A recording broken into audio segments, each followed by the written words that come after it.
સ્થાનિક સ્વરાજ્યની ચૂંટણીની ઘોષણા થયા બાદ હવે ગુજરાતભરમાં જબરજસ્ત માહોલ ગરમાઈ ચૂક્યો છે। રાજકીય નેતાઓ પ્રચાર પ્રસાર નિવેદનબાજીઓ કરી રહ્યા છે, મતદારોને રીઝવવાના કામ પણ થઈ રહ્યા છે। ત્યારે વાત કરીએ તો ગીર સોમનાથમાં આ દિવસોમાં વિસાવદરના ધારાસભ્ય ગોપાલ ઇટાલિયા ફરી રહ્યા છે, સભાઓ કરી રહ્યા છે। ત્યારે તેમણે પંજાબ સરકારે જે કરેલા કામો છે ખેડૂતોને લઈને તે પ્રચારનો મુદ્દો બનાવ્યો છે અને ગુજરાતના ખેડૂતોને તેઓ જણાવી રહ્યા છે કે પંજાબમાં ખેડૂતો માટે શું શું વિકાસના કામો થયા, શું શું તેમને સહાયો પ્રાપ્ત થઈ અને ગુજરાતની સ્થિતિ વિશે તેમણે વાત કરી। સાથે જ પાક વીમો યોજના ગુજરાતમાં જ લાગુ ન હોય તેવા આક્ષેપો તેમણે કરતા શું કહ્યું તે પણ સાંભળો। અમારા સેજલબેન ખૂંટ, આદરણીય એસકેભાઈ ગોહિલ, આદરણીય વંશ સાહેબ અને અન્ય બધા અમારા મિત્રો, એ બધાનો પણ હું ખૂબ ખૂબ હૃદયપૂર્વક આભાર વ્યક્ત કરું છું અને શુભેચ્છાઓ પાઠવું છું કે ચૂંટણીની અંદર એમને ખૂબ સારી સફળતા મળે। સમય એવો છે રાજકારણનો કે તકલીફ કેટલી કેટલી પડે છે। ખેતી કરો, મજૂરી કરો, વેપાર કરો, નોકરી કરો, ભણવાનું કામ કરો, દવાખાનાનું કામ પડે તો કેટલી તકલીફ પડે છે એ આખા ગુજરાતમાં બધાને ખબર છે। પણ આ તકલીફ ઓછી કરવા માટેની આગેવાની લેવા કોઈ તૈયાર નથી અને ગામો ગામ ઈ મુદ્દો સૌથી મોટી તકલીફ જ ગામો ગામ એ છે કે કોઈ હારો આગેવાન ગામડે ગામડે ક્યાંય કોઈ વધ્યો નથી। ભાજપ વાળા અને કોંગ્રેસ વાળા ભેગા મળીને આગેવાનોનો હોર પાડી દીધો, કોઈ હારો માણસ ન વધવા દીધો અને સારો માણસ રાજકારણમાં ન હોય તો સમસ્યાઓ તો વધતી જ રહેવાની। કેમ કે ભાજપ વાળાએ મલકે આખાની અંદર ગુંડા ટાઈપના માણસો, બદમાશ ટાઈપના માણસો, લોકોને ધમકાવ્યા કરે એવા વ્યક્તિઓ, લોકો ઉપર ડર ફેલાવે એવા વ્યક્તિઓને પકડીને મોટા હોદ્દા ને મોટી ટિકિટો આપીને મોટા નેતા બનાવ્યા। શું કામ? તો કે આખા વિસ્તાર ઉપર એ ગુંડાનો ડર ફેલાયેલો રે એટલે અડધા બીકમાં ભાજપને મત આપે ને અડધા બીકમાં મત દેવા જાય જ નહીં, એટલે ભાજપની દુકાન કાયમ હાલ્યા કરે। પણ આમ આદમી પાર્ટીએ ગુજરાત આખાના લોકોની હિંમત વધારવા માટેનું કામ ચાલુ કર્યું છે।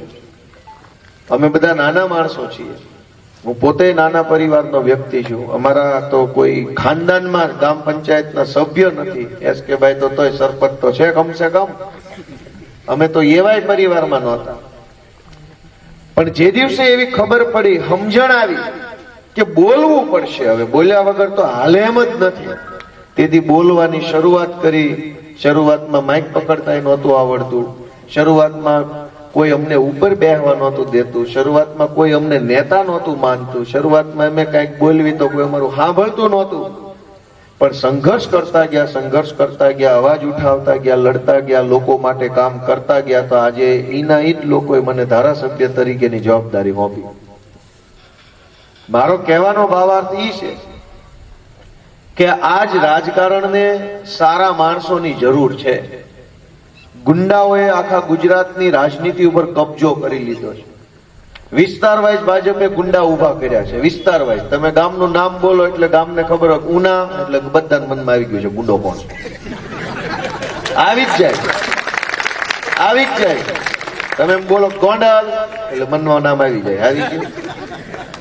વિસ્તાર વાઇઝ ગુંડા। તમે કોડીનાર નામ આવ્યું મનમાં આવ્યું કે ન આવ્યું? કઈ સાચું કહેજો, માતાજી નામ છે મનમાં કઈ આવ્યું? એક વિસ્તારનું નામ બોલો ને તમારા મનમાં ગુંડાનું નામ આવવા મળશે। રાજકારણની આ દશા હોય? રાજકારણની આવી દશા થોડી હોય? નેતા આપણે કોઈને એટલે નેતા બનાવ્યો છે કે ઉઠીને નેતા બને ને આપણને ધમકાવ્યા કરે? નેતા તો એટલે બનાવવાનો હોય ને કે કાંઈક આપણે સુખ દુઃખ આવે તો અડધી રાતે હોંકારો આપે। એના બદલે કેવા માણસો કેવું બની ગયા છે ને કેવું કરે છે, એ બદલશે કોણ? એ બદલવાની જવાબદારી આપણે બધાએ ઉઠાવવી પડશે, હાવણો મારવો પડશે, એ વિનંતી કરવા માટે આખા ગુજરાતમાં ગુંડાઓના નામથી ગામ ઓળખાય છે। હજુ હું જેમ જેમ નામ બોલતો જાય એમ તમને મનમાં નામ આવતા જાય. હું વિસ્તારનું નામ કહું એટલે તમને ખબર પડી જાય કે ઓકે આ ગુંડો ન્યાનો છે. મિત્રો કેટલી કરુણતા જુઓ. આ કઈ વ્યાજબી વાત છે? ધારાસભ્ય તો હું છું, અમે તો કઈ ગુના નથી, અમે તો હળી મળીને ભળીને રહીએ લોકોની સાથે. તો આવું બધા નેતા કેમ ન કરી શકે? અને એટલે અમારે તમારા આશીર્વાદની જરૂર છે, તમારા સહકારની જરૂર છે કે ભાઈ અમારે આ રાજનીતિ બદલવી છે, વ્યવસ્થા બદલવી છે. અમે અમારી કોશિશ કરીએ છીએ, તમારા આશીર્વાદ અમને મળશે તો જલ્દી સારું કામ કરી શકીશું એવી વિનંતી તમને કરવી છે. આ રાજનીતિ બદલવી પડે એમ છે. ગામો ગામ ડરનો માહોલ, ભયનો માહોલ. અને ડરે છે કોણ? સામાન્ય માણસ ડરે છે. બુટલેગરો તો કઈ બીતા નથી, કોઈ નથી. રેતી કાઢવા વાળા, જમીનો પચાવી પાડવા વાળા, માટી કાઢવા વાળા, રોડના કામમાં કટકી કરવા વાળા, એ એકેય નથી બીતા. મહેનત મજૂરી કરી પરસેવો પાડીને જીવવા વાળા બીવે છે ખાલી. હરામનું ખાનારા એકેયને બીક નથી લાગતી. મારી વાત સાચી છે કે ખોટી છે? પરસેવો પાડનારાને બીક લાગે છે અને લોહી ચૂસનારા બેફામ ફરે છે. આ પરિસ્થિતિ બદલવી જોઈએ કે ન બદલવી જોઈએ? કહો તો ખરા. પણ કોણ બદલશે? આપણે બધાય ભેગા મળીને બદલવી પડશે. તમે જુઓ ભાજપે ગઈકાલે શું તમાશો કર્યો ગુજરાતમાં. ગઈકાલે ફોર્મ પાછા ખેંચવાનો દિવસ હતો. અમારી પાર્ટીએ 6000 કરતા વધુ ઉમેદવારો ઉભા રાખ્યા છે ચૂંટણીમાં. અને અમે ઉભા રહ્યા, એ અમારો હક છે. કદાચ હારી જાય, ઉભા રહી, ચૂંટણી થાય, મત નોય મળે, ડિપોઝિટ જાય, ઓછા મળે, એવું બધું થાય. પણ ફોર્મ પાછું ખેંચાવી લેવા માટે થઈને અમારા ઉમેદવારોના અપહરણ કરી જાય, એ વિડીયો લગભગ તમે બધા જોયો હશે. જોયો કે નથી જોયો? એટલે ભાઈ ઈકો ઓછો કરો જરા અને અવાજ થોડીક વધારે કરો. અમારો અવાજ ના દબાવો છે તમે. ઓલા ભાજપ વાળા અમારો અવાજ દબાવે. હા, એટલું બટન રાખે ઉપર કરજો, થાય એટલું ભલે હવે સાંભળે. અમારે ઉપાધિ નથી, તમારે ક્યાં ઉપાધિ છે? ગઈકાલે ફોર્મ પાછું ખેંચાવવા માટે પોણા ગુજરાતને ભાજપે બાનમાં લીધું. અલગ અલગ વિસ્તારોની અંદર હજારો ઉમેદવારોને ફોર્મ પાછા ખેંચાવવા ગુંડાઓ આવ્યા, અપહરણો થયા. આજના છાપામાં છે કે એક ઉમેદવારને ફોર્મ પાછું ખેંચાવવા માટે થઈ 10 વર્ષ પહેલા એને ક્યાંક કોકની હારે હક પણ કર્યું હશે. ઈ જગ્યાએથી બેનને લઈ આવ્યા ને એની પોલીસમાં અરજી કરાવડાવી પછી કીધું પાછું ક્યાંય નકર ખોટી એફઆઈઆર કરું. 10 વર્ષ પહેલાનો મુદ્દો કાઢ્યો ફોર્મ પાછું ખેંચાવવા. હું તમને બહુ ગંભીરતા સાથે એક વિનંતી કરવા માંગુ છું કે આ મત આપવાનો અધિકાર આપણને કોણે આપ્યો? 200 વર્ષ સુધી આ દેશની આઝાદીની લડાઈ ચાલી. અનેક મહાપુરુષોએ પોતાનું આખું જીવન આની અંદર ખપાવી દીધું. કેટલાય 2-4 પેઢીઓ ખપી ગઈ. મહાપુરુષોએ બલિદાન આપ્યા, તેથી દેશ આઝાદ થયો. અને આઝાદ થયા પછી તે બાબા સાહેબ આંબેડકર 2 વર્ષ 11 મહિના સુધી બંધારણ લખ કર્યું. તેથી આ મત આપવાનો અધિકાર મળ્યો છે. કઈ ભાજપ વાળાએ ભીખમાં આપ્યો છે કે અમારા ફોર્મ નહીં ભરવા દે? અંગ્રેજો હોત તો ક્યાં ફોર્મ જ ભરવાના હતા? અંગ્રેજો રે કોઈએ ફોર્મ નહીં ભરવાના. દેશના એક નાગરિકને ફોર્મ ભરવાનો અધિકાર મળે ઈ હાટું થઈને તો અંગ્રેજોને કાઢ્યા છે. આ નવા આવે કે નહીં ફોર્મ ભરવાનું. ફોર્મ જ ન ભરવાનું હોય તો અંગ્રેજો હતા જ, ઈ ક્યાં ભરવા દેતા હતા? ક્યાં ચૂંટણીઓ થતી? દેશમાં ચૂંટણીઓ થાય, ગરીબમાં ગરીબ માણસ, નાનામાં નાનો માણસ, ગામડાનો છેવાડાનો માણસ ચૂંટણીમાં ઉભો રહી શકે અને નેતા બની શકે એવી વ્યવસ્થા ભારતમાં બને. એ હાટું થઈને તો આઝાદી લાવ્યા હતા. 200 વર્ષની લડાઈના અંતે આપણને આ મત આપવાનો અધિકાર મળ્યો છે. એ ભાજપ છીનવી લેવા માંગે છે. અને પછી ભાજપના પ્રદેશ પ્રમુખ ભાષણો કરે છે કે 700 સીટો બિનહરીફ થઈ ગઈ. હારા નથી લાગતા ભાઈ? તમે અંગ્રેજો જેવા લાગો છો. અંગ્રેજો બિનહરીફ 200 વર્ષ રહ્યા. અંગ્રેજો બિનહરીફ જ રહ્યા ને, ક્યાં ચૂંટણી થતી? એના બિનહરીફ 200 વર્ષ. તો તમે જયારે ભાજપના માણસો વટથી એમ કે ને 700 બિનહરીફ થઈ, ત્યારે અમને તો અંગ્રેજો જેવા દેખાવશે. આ લોકો મત આપવાનો અધિકાર છીનવી લેવા માંગે છે. નોટામાં મત આપવાનો અધિકાર છે. અમારી પાર્ટીમાં ભલે ઉમેદવાર ઉભા છે, હું અહીં મત માંગવા આવ્યો છું, તમને ન ગમે તો નોટાય આપી શકો. પણ ઉમેદવારને ધમકી મારીને ફોર્મ જ ખેંચાઈ લે તો તમે નોટામાં આપી શકો ખરા? હા કે ના તો કયો? તો આ મત અધિકાર આપણો કોણ છીનવી રહ્યું છે? અને લોકશાહી આવી હોય? અમે આ પરિસ્થિતિને બદલવા માટેની કોશિશ કરીએ છીએ ને એમાં તમારો ટેકો જોતો છે. અને જનતા જાગૃત નહીં થાય તો કેટલો બધો જનતા હારે અન્યાય થાય. આજે આપણે એક સામાન્ય નાનું એવું કઈક કામ કરાવવું હોય, નહીં જેવો એક આવકનો દાખલો કઢાવવો હોય, હવે એમાં એસ કે ભાઈ આવક કાંઈ નહીં અને કાઢી દે તોય પાછો દાખલો. આમાં કોઈની આવક 1.5 લાખની નહીં હોય, પણ મામલતદાર પાસે દાખલો કાઢ દે 1.5 લાખનો, કાઢ દે કે નહીં? કોની આમાં 1.5 લાખ આવક છે? કયો જી છે? કોઈની? 300 રૂપિયા રોજે જતો હોય ને એને મામલતદાર 1.5 લાખનો દાખલો લખી દે, પાછો એ દાખલો પાનના ગલ્લે આપો તો કોઈ બીડી ઉધાર ન દે. 1.5 લાખનો દાખલો ગીરવે મૂકો તો કોઈ 1.5 લાખ આપે? આમાં નો આપે. તોય એવો નહીં જેવો સાવ સામાન્ય મામૂલી દાખલો કઢાવવા માટે મામલતદાર ઓફિસના ધક્કા, ફોર્મ ભરો, અહીં સિક્કો કરાવો, આ બારીએ લટકો, ઓલી બારીએ ટીંગાવો, અહીંથી આમ જાઓ, અને ગમે એવા દાખલા કઢાય પછી છેલ્લે શું મળે છે? લાચારી, પીડા, વેદના. એટલે મારે એટલી વિનંતી કરવી છે કે તમારું બધાનું મન એમ કે હવે અમારે આત્મા જગાડવો છે અને કાંઈક ફેરફાર લાવવો છે, તો અમે અમારા નાના નાના માણસો ઉભા રાખ્યા છે એને તમારો મોટો આશીર્વાદ આપીને હાવણો દબાવજો એવી મારી વિનંતી છે. અમે બધા નાના માણસો છે. અમારી પાર્ટીમાં કઈ બહુ નામચીન માણસો ન હોય જેનું તમે નામ સાંભળ્યું હોય, ફોટો જોયો હોય, બહુ પૈસા વાળા હોય, એવા અમારી પાસે ન હોય. એવા બધા ભાજપ વાળા પાસે હોય. અમારી પાસે સીધા માણસો હોય, નાના માણસો હોય, સરળ માણસો હોય. તમે એને મળી શકો, તમે એની હારે વાત કરી શકો, તમે એનો હાથ પકડી શકો, તમે એને વાહે ટીંગાઈ શકો, એવા સીધા માણસો અમારી પાસે હોય. અને ભાજપ વાળાની તો પડખે ન જવાય. એ નેતાઓને તો બોલાવ્યા ન થાય, ગાળી કરી મૂકે. આપણને એમ થાય કે આને ક્યાં બતાવ્યો.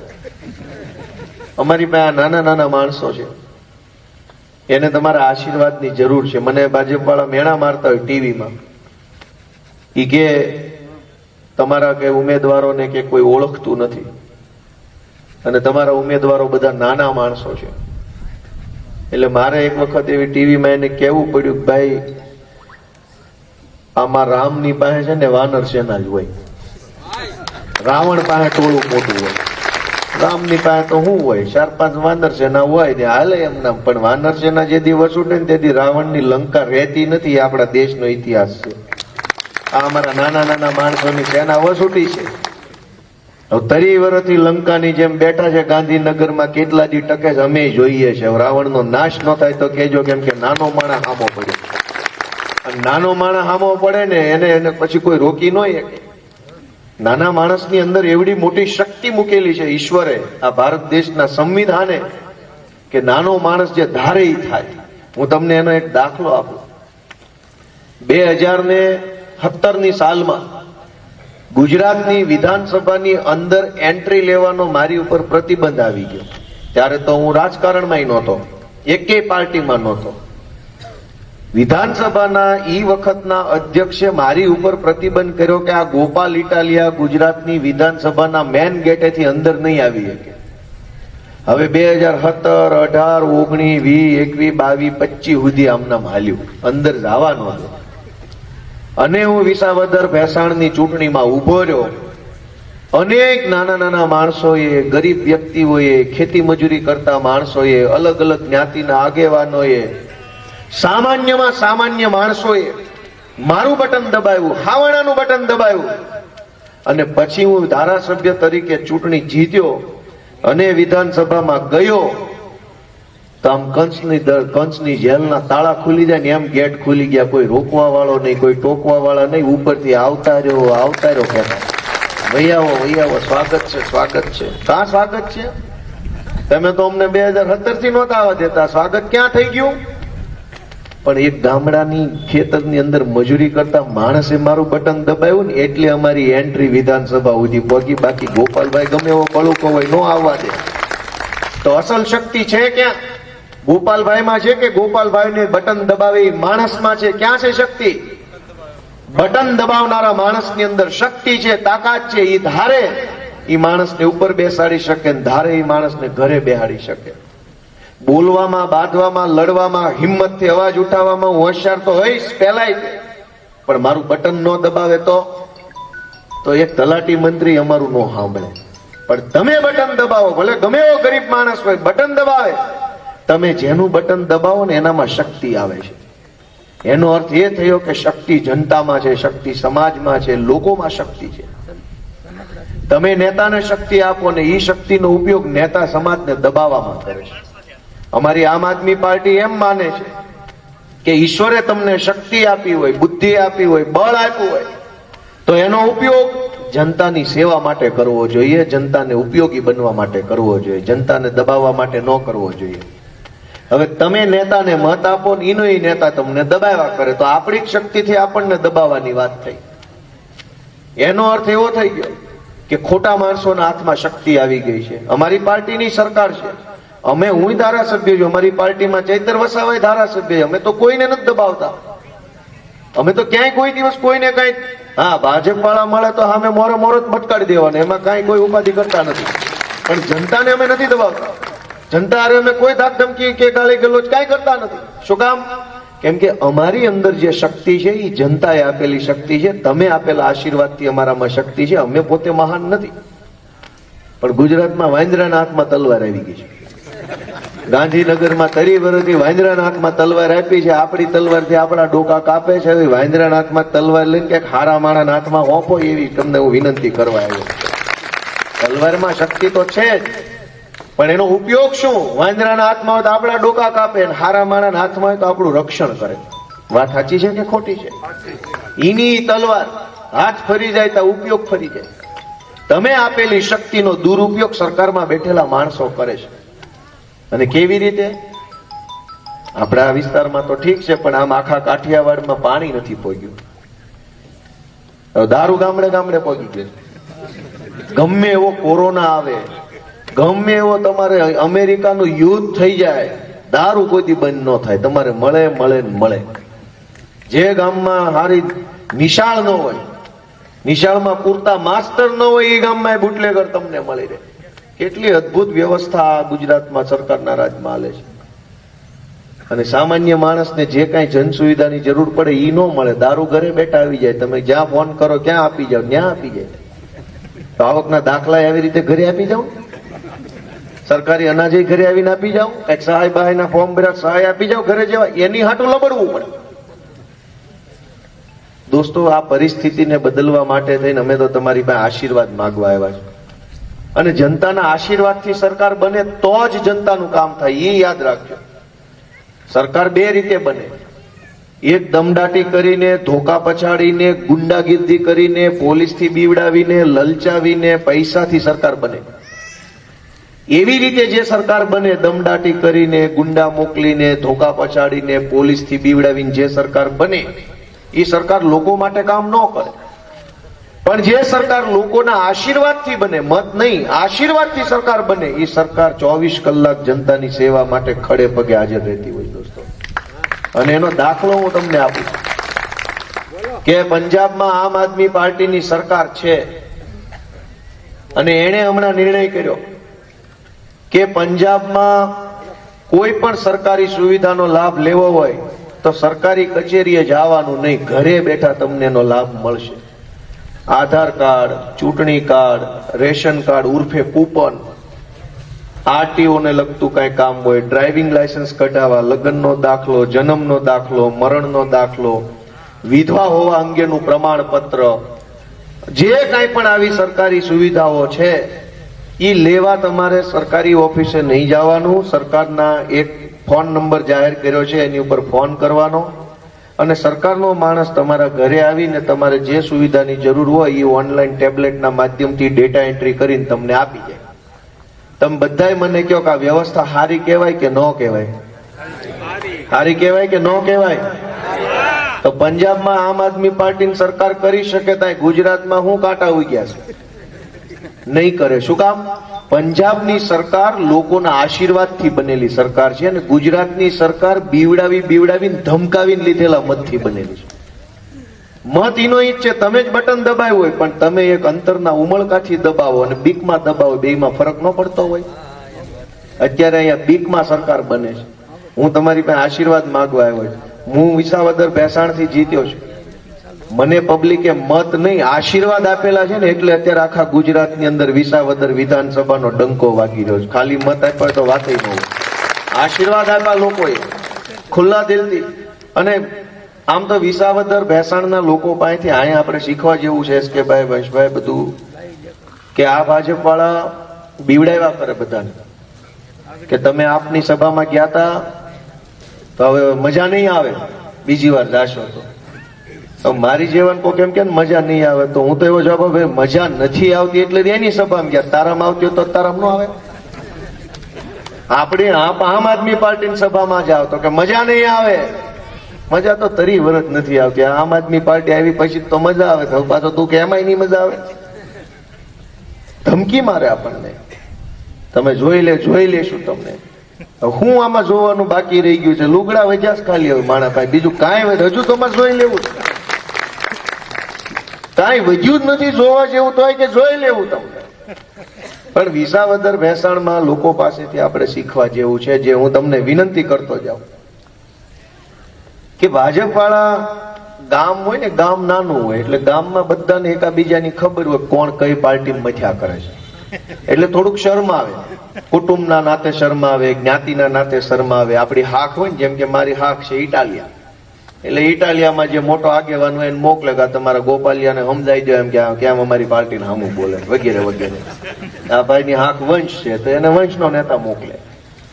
એમાં આ લોકો ગામમાં બધાને બધી ખબર હોય કે કોણ કઈ પાર્ટીમાં મથે છે, કોણ કોની પોસ્ટું કરે છે, કોણ કોની સભામાં જઈને બેસે છે, એટલે પછી બીવડાવવાનું ઓલા ભાજપ વાળાને હેલું થઈ જાય.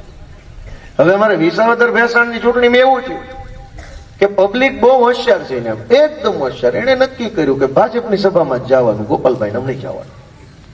અને ભાજપ વાળા બોલે ને એનથી જોરથી નારો, વધુ જોરથી બોલે ને, એને વેમ ન પડવો જોઈએ કે આપણામાં નથી.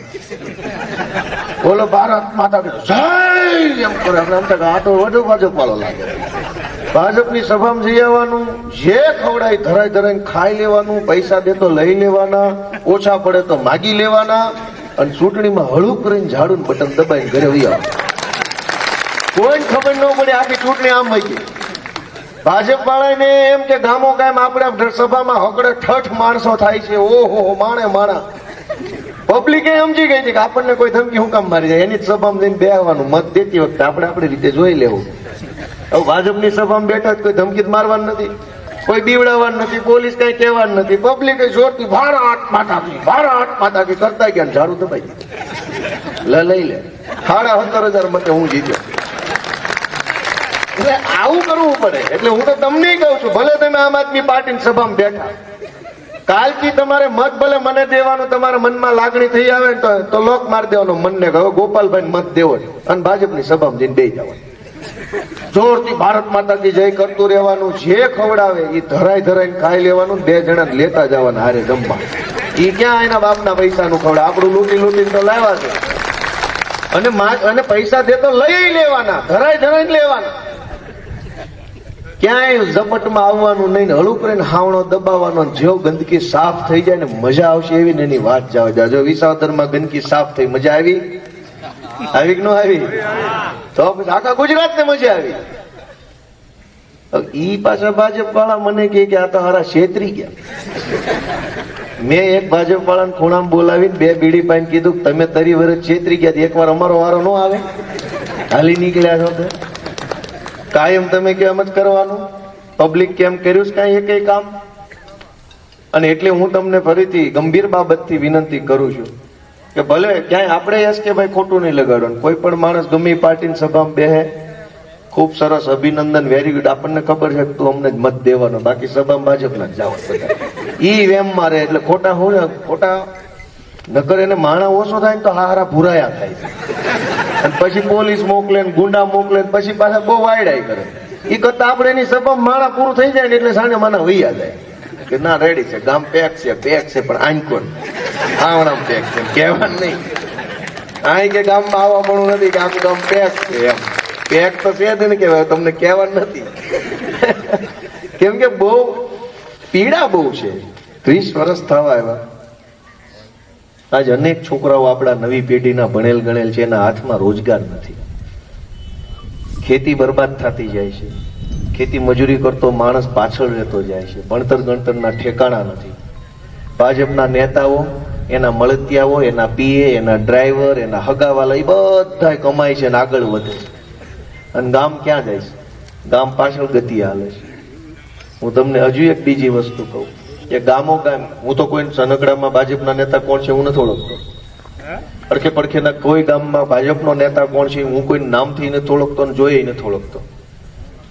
પણ મને એટલો પૂરો ભરોસો છે કે જે સૌથી ગામને ઊંધા ઊંટિયે ચડાવવા વાળો હશે, ગામને રોડે ચડાવવા વાળો હશે, ગામનું ખાઈ જવા વાળો હશે, ગામને લૂંટી લેવા વાળો હશે, હાવ નવરી બજાર હશે અને લોકોને સતત ધમકાવવા વાળો હશે ને ભાજપનો મોટો નેતા છે. આ બધા ગામમાં હાલત એવી હશે. તમે તમારી રીતે વિચારો, તમારા ગામમાં હારો માણસ હોય માઇકમાં આવીને કહી દો કે ના અમારા ગામમાં હારો. જે સૌથી બોગસમાં બોગસ વ્યક્તિ હશે ને એ ગામમાં ભાજપનો નેતા હશે. તમારા મનમાં વિચારજો, આમાં આપણે બોલવું નથી, મનમાં ખાલી વિચારજો. એક હું તો મને તો અડધા ગામના નામ ન આવડે કેમ કે હું ભાવનગરનો છું. પણ દરેક ગામની, આખા ગુજરાતના દરેક ગામની આ કહાની છે કે જે સૌથી ઉતારમાં ઉતાર માણસ હોય, બોગસમાં બોગસ માણસ હોય, ભાજપનો મોટો નેતા હોય. સરકારી સબસિડીમાં તગારું આવે ને તો પેલા એના ઘરે આવે. આપણા ઘરે તો અવાજ આવે ખાલી, આપણા ઘરે કાંઈ ન આવે. ગમે એવી સરકારી યોજના નીકળે એટલે બધું એના ઘર ભેગું ડેલું ભલ્યો. આપણે તો ખાલી એની વાહે વાહે ઉભા રહેવાનું. છતાંય સેજ બોલો તો કે તો તારું લાઈટ કપાઈ નાખું, પાણી કપાઈ નાખું, તારો ઓટલો બહાર નીકળેલો છે. ઓટલો હું ભાઈ, બધું બહાર જ છે. હવે ચૂંટણી આવે તો આવું આવે, તમારો ઓટલો બહાર છે, છાપરું બહાર છે, તમારું ઓલા ઓલા પતરા બહાર નીકળેલા છે, દબાણ કરેલું છે, પેશકદમી છે. ધાક ધમકી, ગુંડાગીર્દી, લોકોને ડરાવવા ધમકાવવા સિવાય ક્યાંય કોઈ વાત આખા ગુજરાતમાં ભાજપના નેતા પાસે નથી. અને અમારી પાસે શું વાત છે?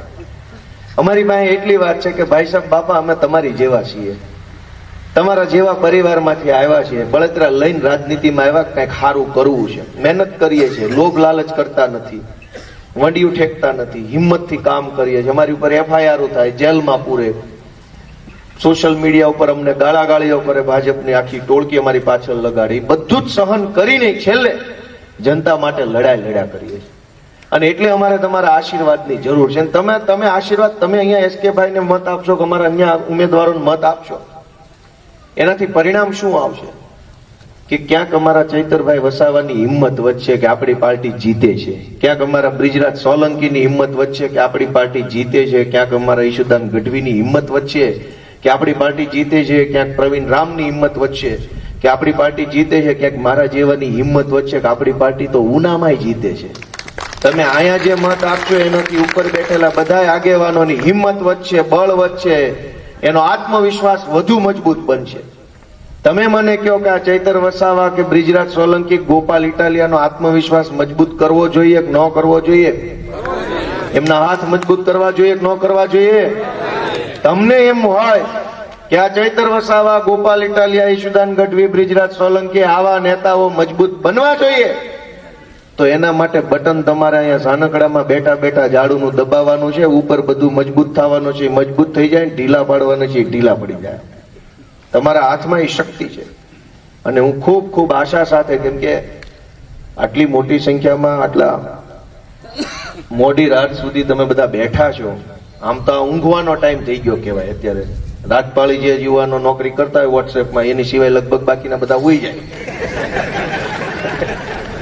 કેમ દાંત કાઢ્યા? અમુક હોય રાજપાળી નોકરી હોય ને વોટ્સએપમાં નોકરી હોય ઘણા ને. અમારે હું યુવાન છું એટલે મને ખબર હોય ને, એટલે જે નાઇટ શિફ્ટ વાળા હોય એની સિવાયના લગભગ બધા હુઈ જાય 9 વાગે. એ હુવાના ટાઈમે તમે બધા જાગો છો ને એટલે મને એમ લાગે છે કે કંઈક વિસાવદર વાળી થવાના એંધાણા ગામમાંથી આવે. નકર હુવાના ટાઈમે માણા બેઠો થોડો હોય, હુઈ ન જાય.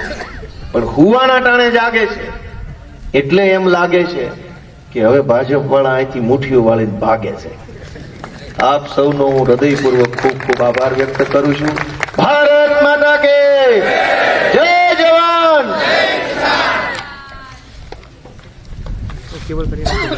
તો હવે હું ઊભા પગે જ રજા લઉં, મારે હજુ આગું જવાનું બીજા ગામમાં, બધાની રજા લઉં છું.